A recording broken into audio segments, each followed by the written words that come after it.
Kampung Tertib Lalu Lintas kreasi Satlantas Polres OI diresmikan, sarana edukasi Kamsel berkendara.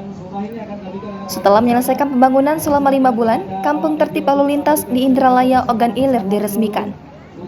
Dari Kamsel, Korlantas Polri Brigjen Pol Krisananda Dwi Laksana hadir langsung meresmikan sarana edukasi berlalu lintas ini.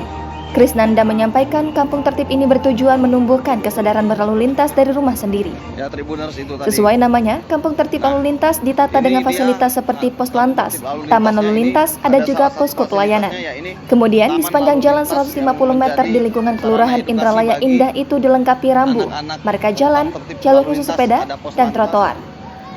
Grafiti berisi pesan maupun ilustrasi tertib lalu lintas juga menghiasi dinding pagar rumah warga di lingkungan kampung tertib. Ilustrasi pesan dibuat sedemikian rupa agar mudah dipahami masyarakat terutama anak-anak. Pria berkacamata itu juga berpesan agar ke depan perlu dibentuk semacam komunitas tertib lalu lintas. Pada kesempatan sama, Kasat Lantas Polres Ogan Ilir AKP Putu Eka Denda Jayanti mengatakan, kampung tertib lalu lintas dibangun berkat kerjasama dengan Dinas PUPR dan Dinas Perkim Kabupaten Ogan Ilir.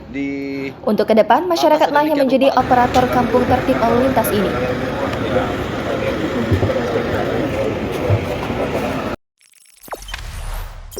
Jangan lupa subscribe, share, komen, dan like ya!